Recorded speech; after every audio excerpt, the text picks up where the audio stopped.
नमस्कार, स्वागत है आपका संसद टीवी पर। मैं हूं मनोज वर्मा और आप देख रहे हैं हमारा खास कार्यक्रम मुद्दा आपका। शुक्रवार को भारत और अमेरिका के बीच मंत्री स्तरीय 2+2 वार्ता हुई।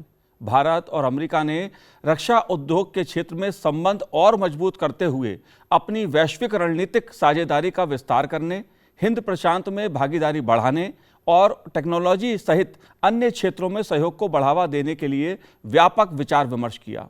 भारतीय विदेश मंत्री एस जयशंकर ने एक कार्यक्रम में कहा कि 2+2 के दौरान दोनों देशों के बीच बातचीत एक साझा वैश्विक एजेंडा बनाने के प्रधानमंत्री नरेंद्र मोदी और अमेरिकी राष्ट्रपति जो बाइडेन के दृष्टिकोण को आगे बढ़ाने का अवसर है। अमेरिकी विदेश मंत्री ने कहा कि भारत अमेरिका के सहयोग का दायरा समुद्र से अंतरिक्ष तक है।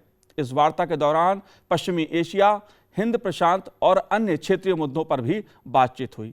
2+2 वार्ता के क्या मायने हैं, इस पर चर्चा करने के लिए दो खास मेहमान हमारे साथ जुड़े हुए हैं। पूर्व राजदूत SR तयाल साहब हमारे साथ जुड़े हुए हैं। तयाल साहब, आपका स्वागत है संसद टीवी पर। साथ ही हम बात करेंगे इंडिया फाउंडेशन के निदेशक आलोक बंसल जी से। आलोक जी, आपका भी स्वागत है। तयाल साहब, मैं सबसे पहले आपसे समझना चाहूँगा कि 2+2 वार्ता दो देशों के बीच क्यों महत्वपूर्ण होती है, ये प्लेटफॉर्म किस बात का संदेश देता है, और खासतौर से बात करें भारत अमेरिका संबंधों की तो उस लिहाज से 2+2 वार्ता क्यों महत्वपूर्ण है? देखिए, भारत के स्ट्रेटेजिक पार्टनरशिप करीब 30 देशों से अधिक देशों के साथ है जी। और पर हर एक से उस लेवल की पार्टनरशिप नहीं होती है, डिफेंस का एरिया हो या कूटनीति का एरिया हो। हमारी केवल 4 देशों के साथ मिनिस्टर लेवल की 2+2 डायलॉग है जी। यूनाइटेड स्टेट्स अमेरिका के साथ। ये 5वां आज पिछले शुक्र को हुआ है, और रशिया के साथ 2021 में हुआ था, पर उसके बाद यूक्रेन युद्ध छिड़ गया तो उसके बाद नहीं हो पाया है। जी। जापान के साथ 2 बार हो चुका है, ऑस्ट्रेलिया के साथ हो चुका है। अब आप ये देखेंगे कि ये जो 3 जिनके साथ सक्रिय डायलॉग मिनिस्टर लेवल पर है, ये क्वाड के भी सदस्य हैं। जी। जापान, ऑस्ट्रेलिया और अमेरिका। जी। इस समय जिस तरह से भारत और अमेरिका के रिश्ते आगे बढ़ रहे हैं, उसकी 2 बातें बहुत खास ध्यान देने वाली हैं। जी।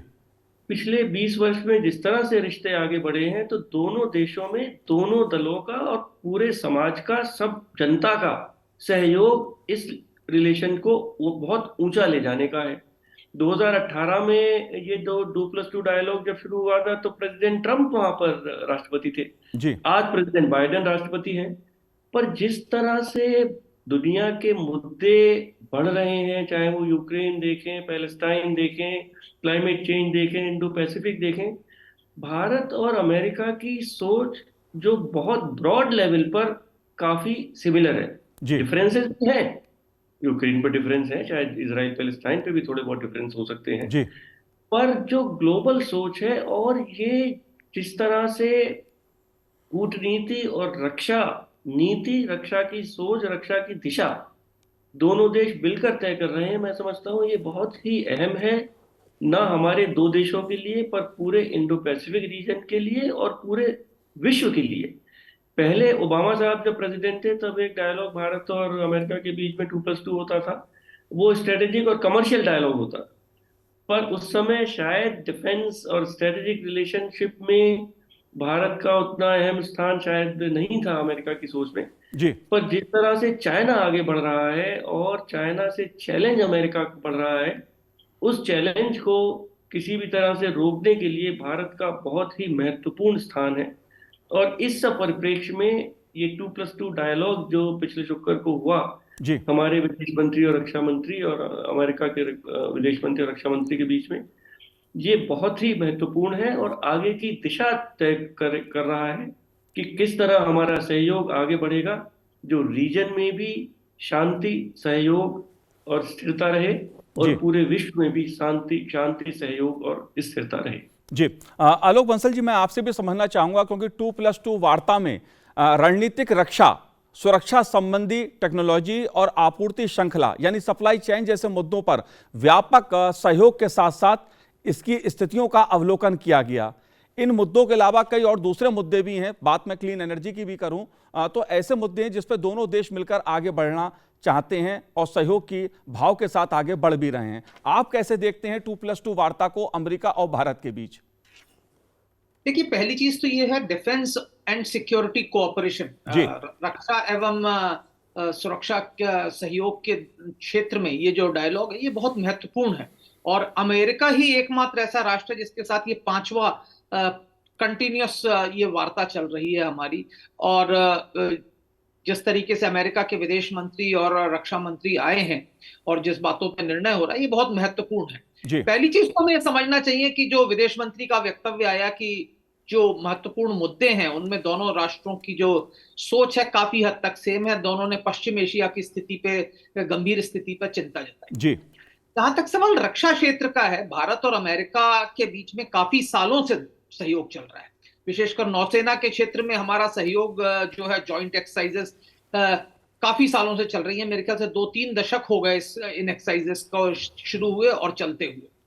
और इसके बाद हमने अब कई फाउंडेशनल एग्रीमेंट्स जैसे कि लेमोआ हो गया, कॉमकासा हो गया, बेका हो गया, इन एग्रीमेंट्स के चलते अब एक ऐसी स्थिति आ गई है जिसके अंतर्गत एक देश की सेनाएं दूसरे देश की सशस्त्र सेनाओं के साथ सहयोग कर सकती हैं और ऑपरेशनली डिप्लॉय हो सकती हैं। ये बहुत महत्वपूर्ण चीज है क्योंकि अगर दो राष्ट्र मित्र भी हों तो उनकी सशस्त्र सेनाएं एक साथ ऑपरेट नहीं कर सकती। इन फाउंडेशनल एग्रीमेंट्स के द्वारा जो संचार व्यवस्था है दोनों के बीच में, जो सप्लाई चेन का जो सिस्टम है, हाउ लॉजिस्टिक्स किस तरीके से उनकी जो जरूरतें हैं उनको किस तरीके से पूरा किया जाएगा, इनके संबंध में जो एग्रीमेंट्स हैं साइन। जी। और अभी इसके जस्ट पहले एक आइडक्स करके एक एग्रीमेंट साइन हुआ है जो बहुत महत्वपूर्ण है, जो इनोवेशन फॉर डिफेंस एक्सीलेंस की बात करता है। तो भारत और अमेरिका की जिस तरीके की एक बौद्धिक स्तर है हमारे वैज्ञानिकों का, हमारे देश के लोगों का, हम आगे चलकर जो इनोवेटिव डिफेंस टेक्नोलॉजीज हैं, जो नई तकनीक हैं जो रक्षा क्षेत्र में, सुरक्षा के क्षेत्र में हमें आगे ले जाएंगी, उनका भी हम डेवलपमेंट कर सकते हैं। और साथ ही साथ कई ऐसे प्लेटफॉर्म्स हैं जिसमें आज भारत और अमेरिका जो है सहयोग कर रहे हैं रक्षा क्षेत्र में।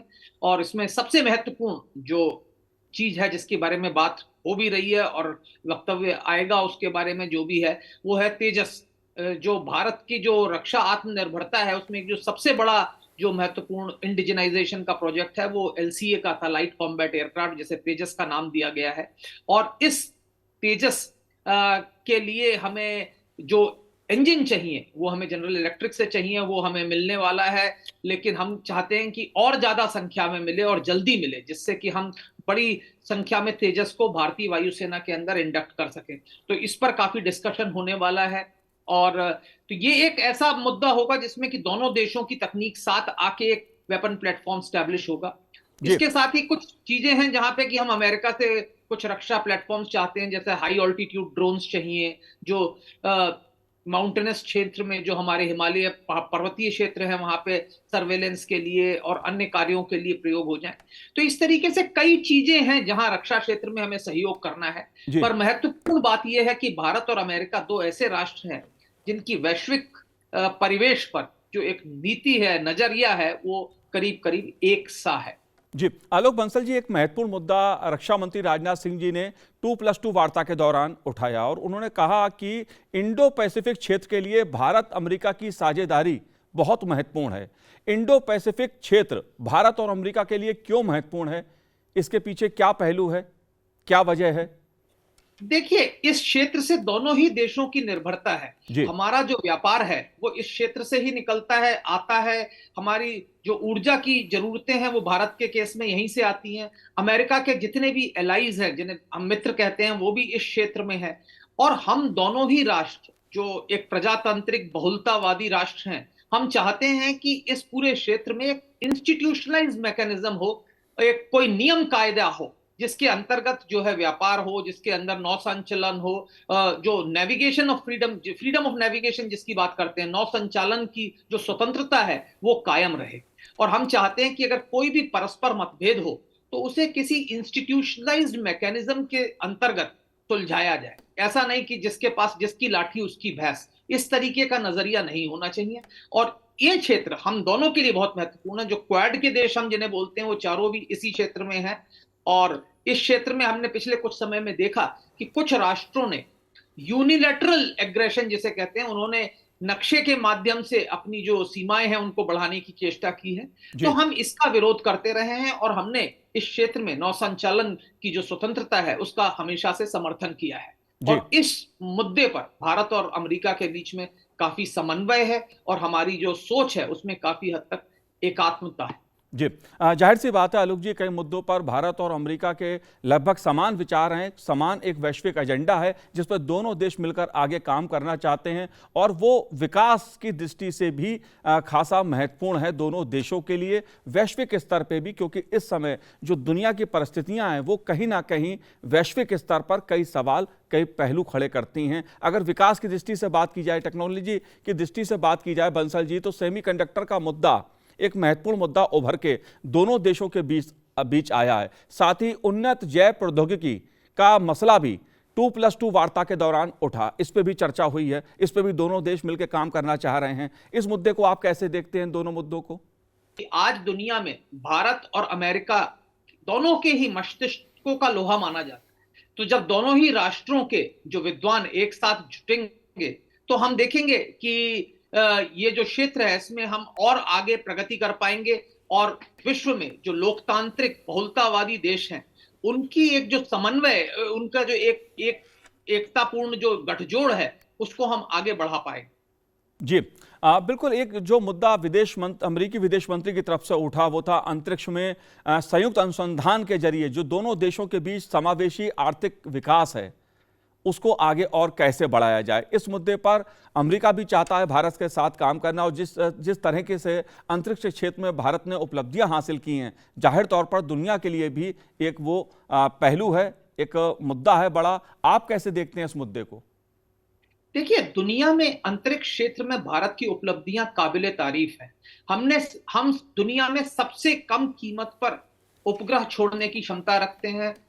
हमारे वैज्ञानिकों ने चंद्रमा के दक्षिणी ध्रुव पे, जहां कोई और नहीं पहुंच पाया था, वहां हमने पहुंचकर दिखाया दुनिया को कि हमारी तकनीक कितनी उन्नत है। और उसके बाद हमने ये देखा है कि दुनिया हमारी जो क्षमता है उसका लोहा मानती है। और इस क्षेत्र में जब भारत और अमेरिका सहयोग करेंगे तो इसमें तो कोई अंत ही नहीं है। जैसे पहले आपको मालूम है एक जमाना था जब अमेरिका और रूस के बीच में कोऑपरेशन होता था, इंटरनेशनल स्पेस स्टेशन को स्थापित किया गया था। तो अगर भारत और अमेरिका सहयोग करेंगे तो हम काफी कम कीमत पे अंतरिक्ष के क्षेत्र में नए आयाम स्थापित कर पाए। जी, एक बड़ा मुद्दा आतंकवाद का है जिसको लेकर भी दोनों देशों के जो कंसर्न है, खासतौर से वैश्विक स्तर पर जिस प्रकार की आतंकवाद को लेकर चुनौती है। हमने देखा G20 में भी भारत ने कहा कि आतंकवाद के हर स्वरूप की निंदा की जानी चाहिए किसी भी प्लेटफॉर्म पर। इस मुद्दे को आप कैसे देखते हैं? बंसल जी, मैं आपसे समझने की कोशिश करूंगा, लेकिन तायल साहब मैं आपसे जानना चाहता हूं क्योंकि आतंकवाद का मुद्दा आज विश्व के लिए एक बड़ी चुनौती बना हुआ है और भारत और अमेरिका के दोनों के कंसर्न लगभग समान रूप से इस मुद्दे पर एक हैं। जी हाँ, आतंकवाद का मुद्दा बहुत महत्वपूर्ण है और मैं समझता हूँ कि भारत और अमेरिका, चाहे 2001 से पहले अमेरिका का सोच कुछ फर्क था, पर 9/11 जब से वहाँ आतंकवाद के हमले हुए तब से उनका सोच और भारत का सोच अब काफ़ी मिलता जुलता है और एक दूसरे से काफ़ी कोऑर्डिनेशन है। मैं देखिए जैसे यूनाइटेड नेशंस में जो भी टेररिज्म वगैरह की लिस्ट बनती है उसमें भारत और अमेरिका का बहुत सहयोग है और जो जब भी चीन या कोई और देश उसमें अड़ंगे लगाता है कि किनको लिस्ट में लाना है, किन आतंकवादियों को, तो अमेरिका का सहयोग हमारे साथ है। उसके अलावा इंटेलिजेंस शेयरिंग मैं समझता हूँ कि बहुत अधिक होती है, बहुत व्यापक स्तर पर होती है, जो हमें आम आदमी को पता नहीं चल पाता है, पर एजेंसियां सहयोग करती हैं और इससे ये पता चलता है कि कैसे आतंकवादी सोच रहे हैं। और फाइनेंसिंग, क्योंकि जो सबसे बड़ा मुद्दा है वो है फाइनेंसिंग। आतंकवाद वैक्यूम में नहीं चलता, उसमें जो भी वो कार्रवाई करते हैं उसके लिए काफी पैसे की जरूरत होती है और वो पैसा बड़े ऊपर से खुलेआम नहीं चलता है, वो तरह तरह से रास्तों से चलता है, क्रिप्टो करेंसी से भी चलता है और उसमें मैं समझता हूँ कि भारत और अमेरिका का बहुत अच्छा सहयोग है। जी, बिल्कुल। बंसल साहब, आप कैसे देखते हैं इस मुद्दे को? क्योंकि आतंकवाद का मुद्दा किसी ना किसी रूप में उभर के सामने आता है। आप कैसे देखते हैं, खास तौर से हमास और इजराइल के बीच का जो तकरार है, जिस तरह का इजराइल कार्रवाई हमास के ऊपर कर रहा है, उसने भी कई सवाल खड़े कर दिए हैं। और आतंकवाद को लेकर जो भारत का दृष्टिकोण है, किसी भी स्वरूप में आतंकवाद हो उसकी निंदा की जानी चाहिए। देखिए, इसमें कोई शक की बात नहीं है कि आतंकवाद की निंदा करनी चाहिए। और 9/11 के बाद विश्व में काफी हद तक इस बात में एक समन्वय बैठा है कि आतंकवाद जो है उसको किसी भी तरीके से जस्टिफाई नहीं किया जा सकता। और जो हमास ने कार्रवाई शुरू में की वो बिल्कुल ही निंदनीय है। हालांकि अब जो इजराइल कर रहा है उसको भी उपयुक्त समझाया नहीं जा सकता, और इसीलिए आज अमेरिका के कहने से एक मानवीय सीज फायर किया गया है। ये कितना सफल होता है इसके ऊपर निर्भर करता है। पर इस मुद्दे को, जो पश्चिम एशिया का मुद्दा है, इसमें हम आतंक का कभी भी समर्थन हमने नहीं किया, और हम चाहते हैं कि जो बंधक बनाए गए लोग हैं उनको छुड़ाया जाए। और इसके लिए भारत कोई पहल कर सकता है, वैश्विक समझौतों की मदद कर सकता है। लेकिन साथ ही साथ ये भी आवश्यक है कि जो फिलिस्तीनियों के जो अधिकार हैं, जो उनका कुछ हद तक हनन हुआ है, जिसके कारण कि हमास जैसी आतंकवादी संगठन को उठने का मौका मिल गया है, वो भी हमें ऐसे कदम उठाने चाहिए जिससे कि जो उनके जो हक है वो उनको मिले और हमास जैसे आतंकवादी संगठन को उभरने का मौका ना मिले। लेकिन बंसल साहब, यहाँ एक बड़ा सवाल यह है कि पाकिस्तान आतंकवाद को बराबर समर्थन करता है, कहीं ना कहीं आतंकवाद को शह देने का काम करता है, और जो आतंकवादी पाकिस्तान में हैं उनको किसी ना किसी रूप से सहयोग या बचाने का काम चीन की तरफ से अंतर्राष्ट्रीय मंचों पर जिस तरह से किया गया है, वो भी एक बड़ा सवाल खड़ा करता है। जाहिर तौर पे जब 2+2 वार्ता हो रही है अमेरिका और भारत के बीच में हुई है, तो उसमें आतंकवाद का मुद्दा भी उठा है। साथ ही चीन की जो भूमिका है वो भी प्रत्यक्ष अप्रत्यक्ष रूप से कहीं ना कहीं चर्चा के कई दृष्टिकोण में उभर के सामने आती है। आप कैसे देखते हैं इन पहलुओं को?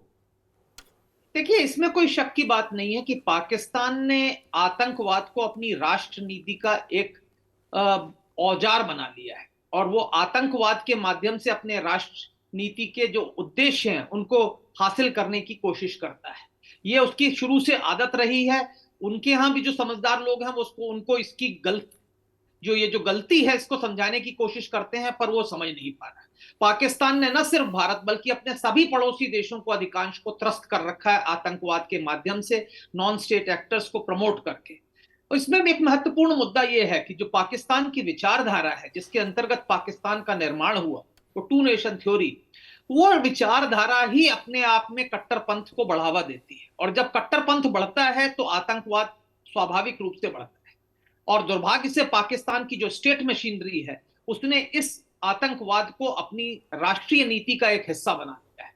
और जब भी इनके खिलाफ कोई कदम उठाया गया तो कई बार चीन ने उन कदमों को ब्लॉक किया है। चीन एक साम्यवादी व्यवस्था होने के कारण कई बार इन आतंकवादी संगठनों और इन कट्टरपंथी विचारधाराओं को अच्छी तरह से नहीं समझता है, और इसका खामियाजा चीन को भी किसी ना किसी दिन और थोड़ा बहुत अभी भी सहना पड़ रहा है। जो उसके साथ कई बार आतंकवाद की घटनाएं पहले हुई थी, उसका कारण यही है कि वो आतंकवादी संगठनों को समर्थन देता रहा है परोक्ष रूप से। उसने आतंकवादियों को बैन करने के लिए जो भी संयुक्त राष्ट्र संघ में प्रस्ताव आए हैं उनको कई बार उसने ब्लॉक किया है और उनका विरोध किया है। जी, जाहिर तौर पर इस समय जो स्थितियां उभरी हुई हैं, वो चाहे रूस यूक्रेन के बीच युद्ध की स्थिति हो या हमास के खिलाफ इजराइल की कार्रवाई हो, ऐसे में भारत और अमेरिका की जो भूमिका है वो वैश्विक स्तर पर बहुत महत्वपूर्ण हो जाती है, और दुनिया की नज़रें दोनों देशों के किसी न किसी रूप में जो भी उससे जुड़े संबंधित पहलू हैं उन पर रहती हैं निगाहें। ताहिल साहब, मैं आपसे भी समझना चाहूँगा इंडो पैसिफिक क्षेत्र के बारे में, क्योंकि यह मुद्दा जो है वो दोनों देशों के बीच साझेदारी का भी है और मिलकर काम करने का भी है। इंडो पैसिफिक क्षेत्र भारत और अमेरिका के लिए क्यों महत्वपूर्ण है? देखिए, आपने इंडो पैसिफिक का जिक्र किया, उससे पहले चीन का भी जिक्र किया जी। मैं समझता हूँ कि पिछले 3-4 जो 2+2 डायलॉग हुए हैं, बहुत ही महत्वपूर्ण निर्णय उसमें लिए गए हैं जिनका बड़ा दूरगामी प्रभाव पड़ेगा।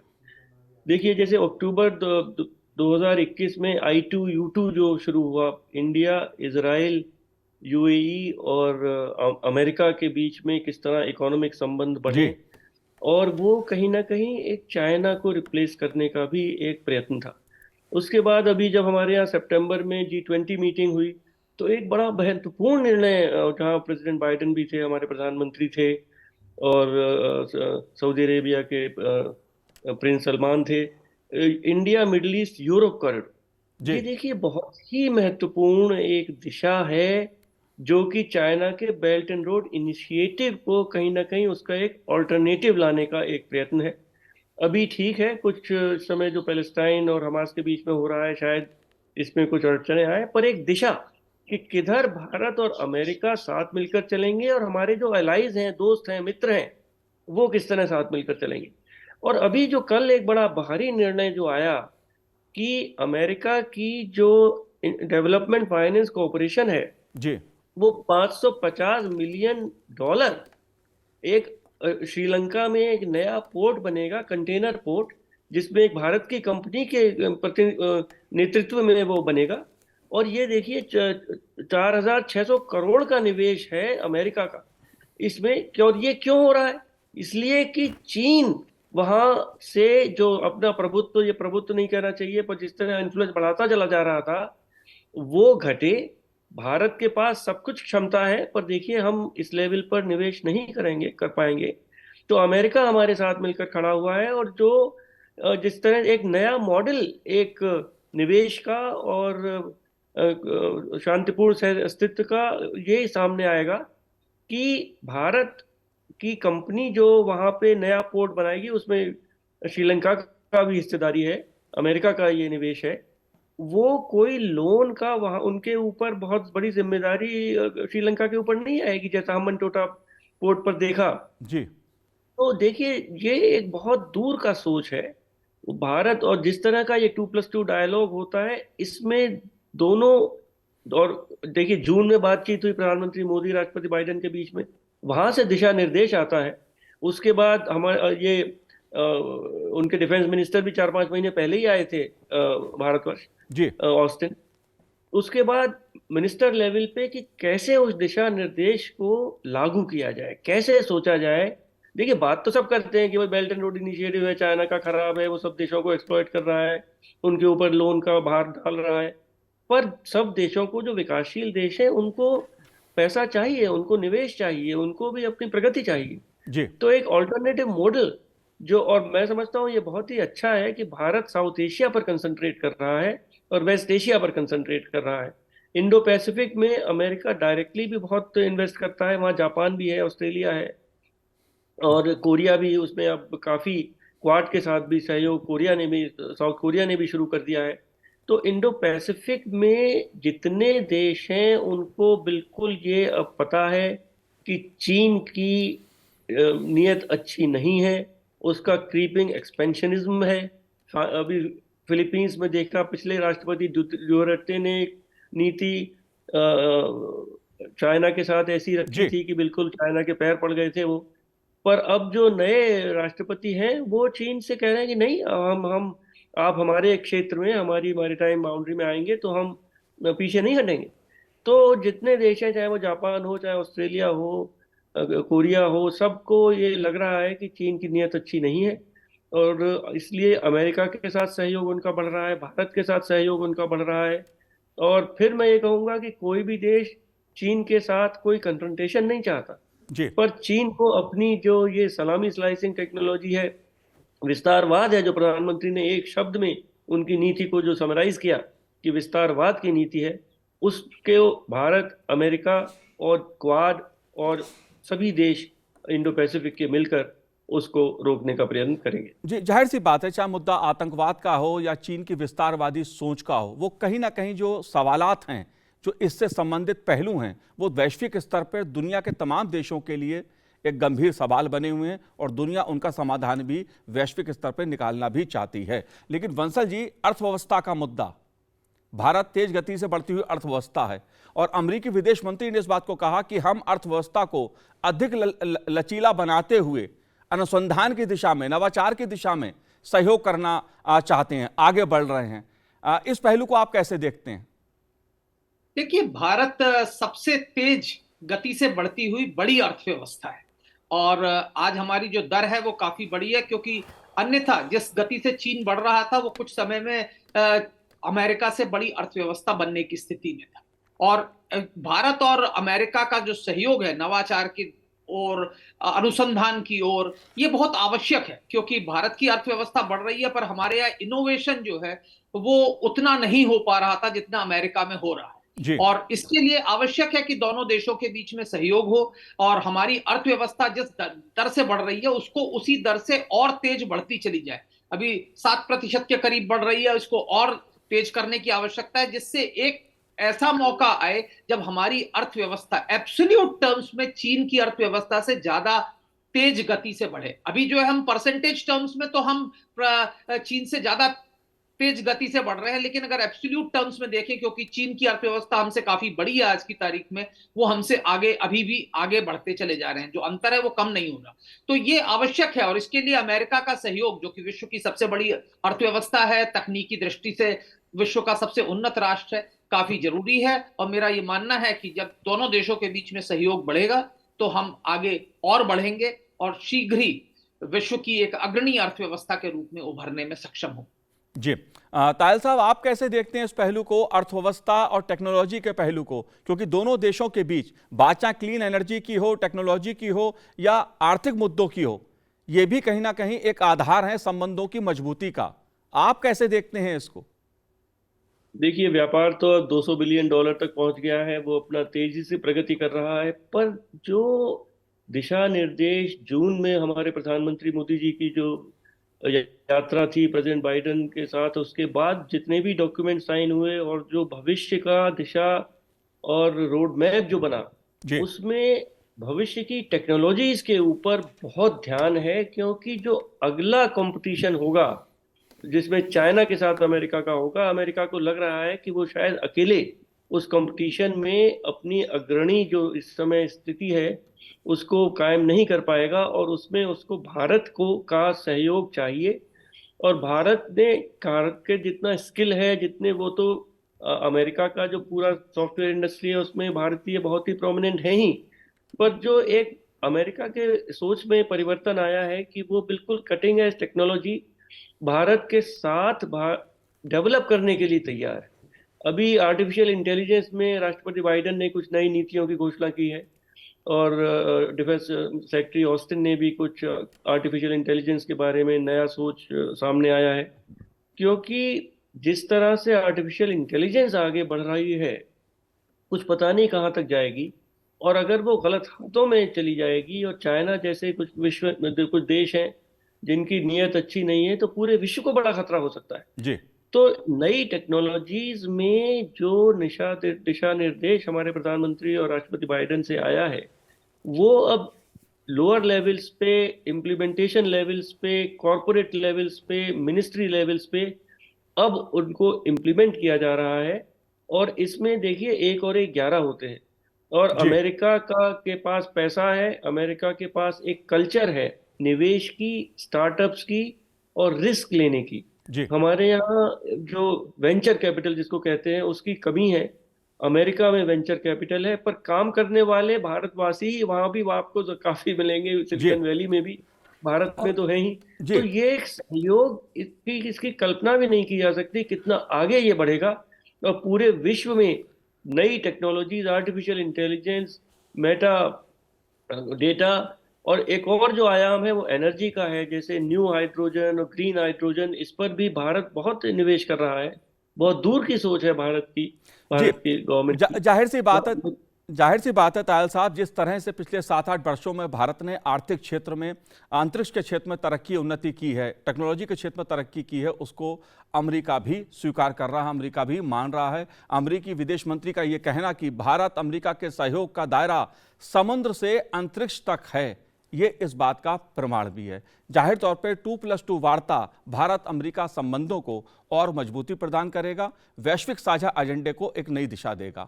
आप दोनों ने इस कार्यक्रम में भाग लिया, संसद टीवी से बात की, बहुत बहुत शुक्रिया, बहुत बहुत धन्यवाद हमसे बात करने के लिए। तो आज इस कार्यक्रम में इतना ही, मुझे दीजिए आज्ञा, नमस्कार।